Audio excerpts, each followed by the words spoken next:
I'm Sarah, I'm 29 years old, and I thought I knew my family. I thought I understood my place in it, even if that place sometimes felt a little shaky. But when I needed them most, when my health was literally on the line, everything I believed about my family came crashing down in the most devastating way possible. What I discovered wasn't just favoritism or typical sibling rivalry. It was a systematic pattern of deception that had been shaping my entire life, and I had been too loyal, too trusting to see it. If you've ever felt like the family scapegoat, like no matter what you do, it's never enough while watching others get everything handed to them, this story is going to hit close to home. And if you've ever had your family turn their backs on you during a medical crisis, well, you're going to understand exactly how this felt. Let me start with the moment everything changed.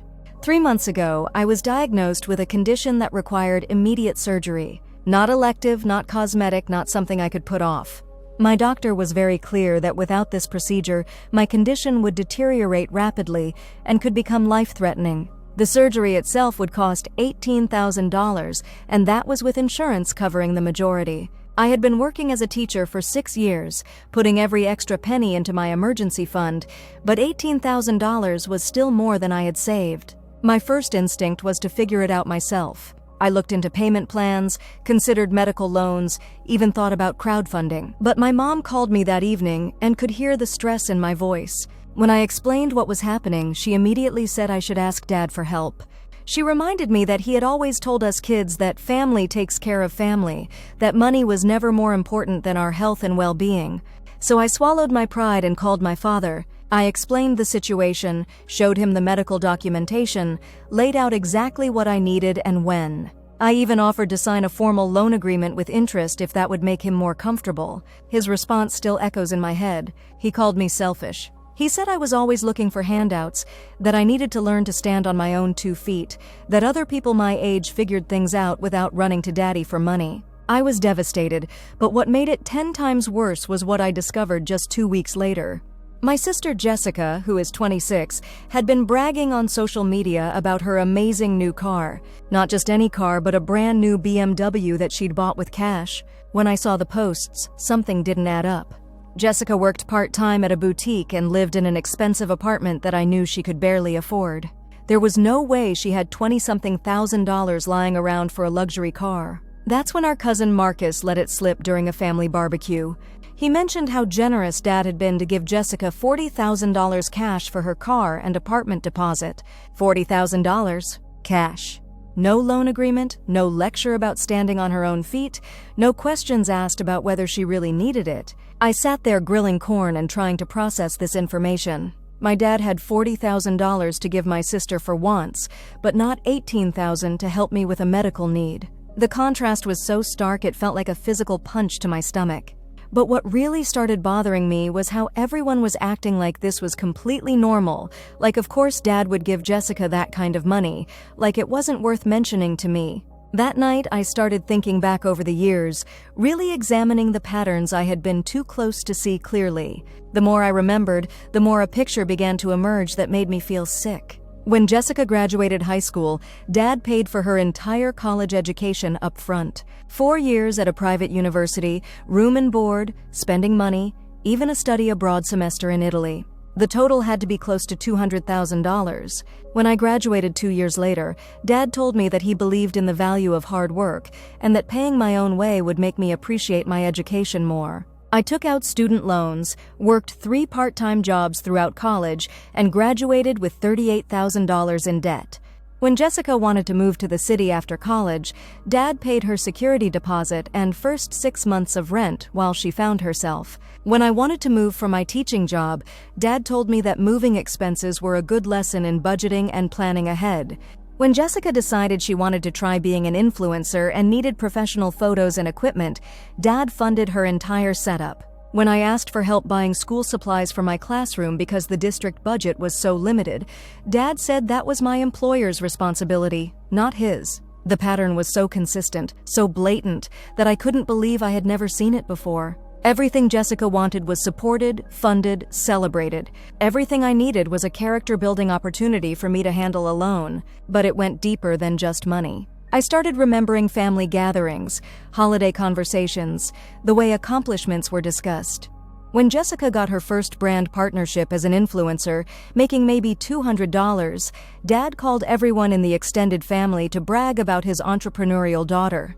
When I won Teacher of the Year for my district, an honor that came with a $5,000 grant and recognition from the state education department, Dad mentioned it once in passing and then changed the subject. I began to realize that I had been unconsciously competing for approval my entire adult life, working twice as hard to get half the recognition and telling myself that was normal. That was just how families worked. Some kids needed more support. Some kids were naturally more independent. The medical situation forced me to see the truth. This wasn't about independence or character building. This was about favoritism so extreme it bordered on emotional abuse. I decided I needed to have a direct conversation with my parents. I chose a Sunday afternoon when I knew they'd be home and relaxed. I brought documentation of everything I was talking about, not to attack them, but because I genuinely wanted to understand if there was something I was missing.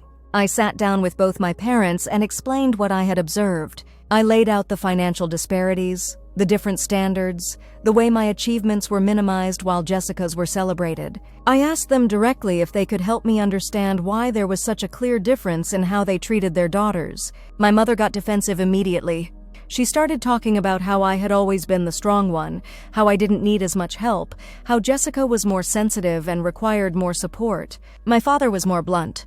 He said I was being dramatic, that I was jealous of my sister's success, and that I was trying to manipulate them by bringing up old grievances. But then he said something that revealed everything. He told me that they had always known I would be fine no matter what, that I was the type of person who lands on her feet, but Jessica needed more guidance and support to reach her potential. He said it like it was a compliment, like being reliable and competent meant I deserved less care and investment.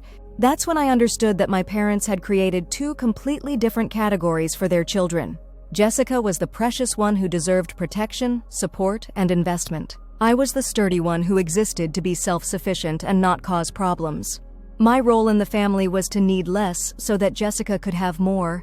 The conversation ended with my father telling me that if I was struggling with medical bills, maybe I should consider whether teaching was really a financially viable career choice. He suggested I look into corporate training or educational consulting, fields where I could make more money and not need to rely on family help.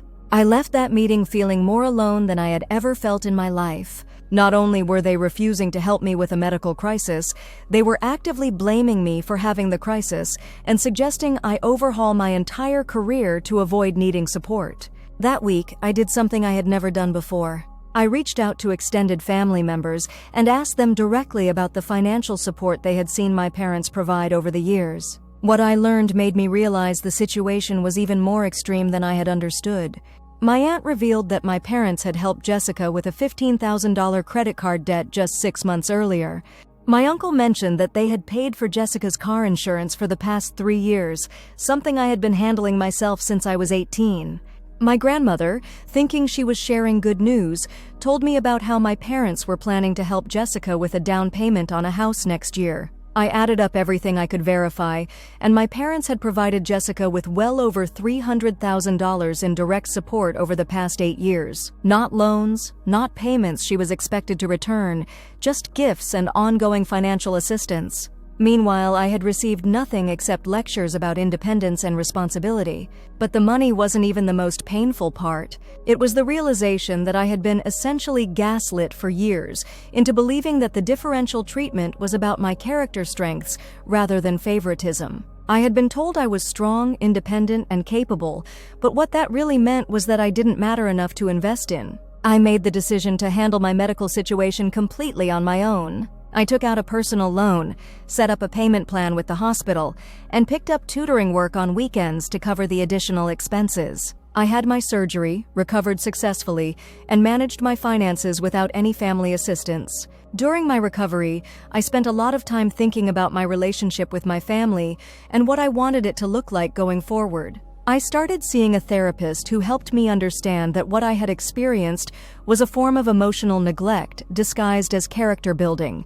She helped me see that families don't typically operate with such stark resource disparities between children, and that my parents' treatment of me was not normal or healthy. One of the most important things my therapist helped me understand was that I had been trained to minimize my own needs and accomplishments to maintain family peace. I had learned to be grateful for crumbs while watching my sister receive full meals, and to frame that gratitude as maturity rather than recognize it as a survival adaptation to an unfair system. As I was working through these realizations, something happened that changed the entire dynamic.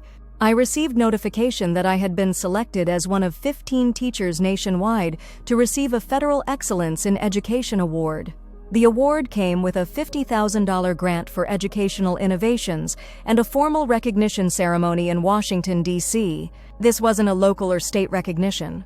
This was a national honor with significant prestige and financial value. More importantly, it was objective validation from educational experts that my work was exceptional and valuable. When the news broke, my principal called local media, and the story was picked up by regional news outlets. Suddenly, my parents were hearing about my achievement from neighbors, co-workers, and social media rather than from me directly. My mother called me, crying, saying how proud she was and how she had always known I was special. My father sent a long text about how the award proved that teaching was clearly the right career choice for me and how he had always supported my professional goals. But I had learned to recognize manipulation disguised as pride. They weren't proud of my achievement. They were managing their own embarrassment at having dismissed and unsupported a daughter who was now being nationally recognized for excellence in her field. The real test came 2 weeks later when Jessica called me. She had been having financial difficulties and wanted to know if I could lend her some money. Not a small amount, but $5,000 to help with credit card payments and rent. She mentioned that Dad had suggested she ask me since I had come into some money recently. I realized this was my opportunity to establish a completely different relationship dynamic. I told Jessica that I would be happy to discuss a formal loan with interest and a written agreement, the same terms I had offered my father for my medical expenses. I explained that I would need to see her budget and financial plan, and that any assistance would need to fit within my own financial goals and obligations. Jessica was shocked. She had expected me to just help her the way family members had always helped her, without questions or conditions. When I treated her request with the same scrutiny our father had applied to my medical needs, she became defensive and accused me of being cold and calculating. That conversation revealed something important. My family had become accustomed to a version of me who absorbed financial responsibility without reciprocal support, who celebrated others' achievements while having my own minimized, who provided emotional labor without receiving it in return. I had to decide whether to continue being that version of myself or to establish boundaries that reflected my actual value and worth. I chose boundaries. I told my parents that I would no longer be attending family gatherings where my achievements were dismissed while Jessica's were celebrated. I informed them that I would not be providing financial assistance to family members who had refused to help me during my medical crisis. I explained that I needed to see concrete evidence of changed behavior before I would invest emotionally in relationships that had been consistently one-sided. My mother accused me of being vindictive and holding grudges. My father said I was punishing the family for not enabling my financial irresponsibility. Jessica said I was being selfish and turning my back on family when they needed me. But I had learned to recognize these responses as manipulation tactics rather than valid criticism. They weren't upset that I was being unfair. They were upset that I was no longer accepting unfair treatment as normal. The most difficult part was the extended family pressure. Aunts, uncles, and grandparents who had witnessed years of differential treatment suddenly became very concerned about family unity when I stopped accepting it. I was told that I needed to be the bigger person, that family was more important than money, that I should forgive and move forward. But forgiveness without accountability isn't healing, it's enabling. And family unity built on one person absorbing unfairness while others benefit isn't unity, it's exploitation. I maintained my boundaries even when it meant missing holidays, even when it meant being painted as the difficult one, even when it meant watching my parents continue to enable Jessica while telling other family members that I had become selfish and cold. 6 months later, Jessica's financial situation reached a crisis point. She had accumulated significant debt, lost her apartment, and needed to move back in with our parents. Suddenly, my father was asking if I had any advice about financial planning and budgeting, skills he had forced me to develop through years of unsupported necessity. My mother called to ask if I might be willing to help Jessica understand how to apply for jobs with better career prospects and financial stability, things I had figured out entirely on my own when I was struggling. I recognized these requests for what they were. My family wanted access to the strength, stability, and expertise they had dismissed and undervalued, but they wanted it without acknowledging how their treatment had affected me or making any changes to the underlying dynamics. I responded by offering to help Jessica with job searching and financial planning, but only if the entire family attended counseling sessions together to address the patterns that had created the crisis. I explained that I was willing to use my skills and resources to help, but not within a system that continued to treat me as a resource rather than a person deserving of respect and consideration. My parents rejected this condition immediately. They said therapy was unnecessary, that families should work things out privately, and that I was making simple help conditional on expensive and embarrassing interventions. Their response confirmed what I had suspected. They wanted the benefits of having a competent, stable daughter without acknowledging or changing the treatment that had forced me to become competent and stable through adversity rather than support. Today, I maintain limited contact with my family. I send cards on birthdays and holidays. I'm polite when we encounter each other at extended family events, but I no longer invest emotional energy in relationships that consistently undervalue me. Instead, I've built a chosen family of friends and colleagues who celebrate my achievements, support me during difficulties, and treat me with consistent respect and care. I've learned that family loyalty shouldn't require accepting mistreatment, and that self-worth comes from internal recognition rather than external validation. The federal education grant allowed me to develop an innovative tutoring program that has now been implemented in 12 school districts. I've been invited to speak at conferences, write curriculum, and consult on educational policy. I've built a career that is both financially stable and personally fulfilling, entirely through my own efforts and the support of people who value my contributions. Sometimes I wonder what might have been different if my parents had invested in me the way they invested in Jessica, but I've come to understand that their failure to recognize my worth doesn't diminish it. Their inability to support my growth doesn't limit my potential. Their choice to favor my sister doesn't make me less deserving of love and respect. The medical crisis that revealed their true priorities was painful, but it was also liberating. It forced me to stop accepting crumbs and start demanding the full meal I deserve. It taught me that asking for help isn't selfish when you're the one who always provides help to others. It showed me that family dysfunction often masquerades as character building, and that recognizing the difference is essential for emotional health.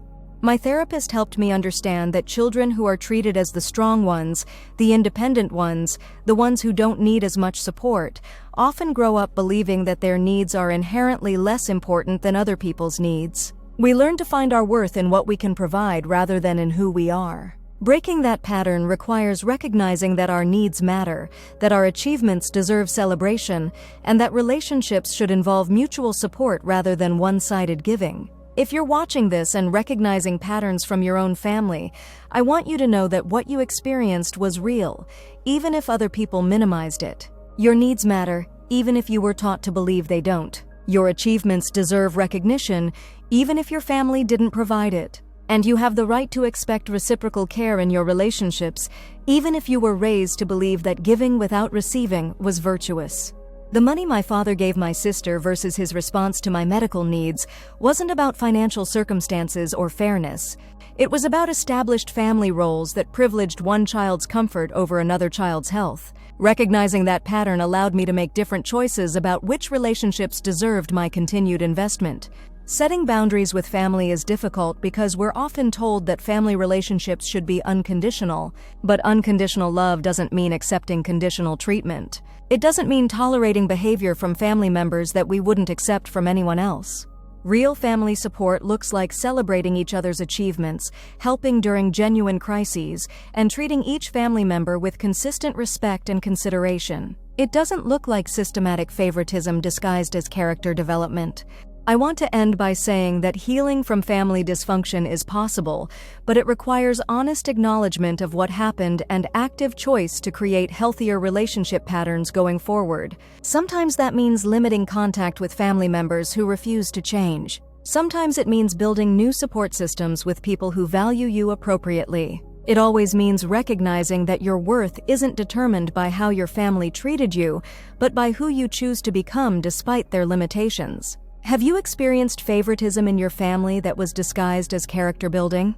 Have you been expected to be the strong one while watching siblings receive more support and investment? I'd love to hear your stories in the comments, because sharing these experiences helps all of us feel less alone and more empowered to demand the respect we deserve. If this story resonated with you, please like and subscribe, because content like this helps people recognize unhealthy family patterns and choose healing over continued dysfunction. And remember, asking for what you need isn't selfish, it's healthy, and you deserve relationships that reflect your true value.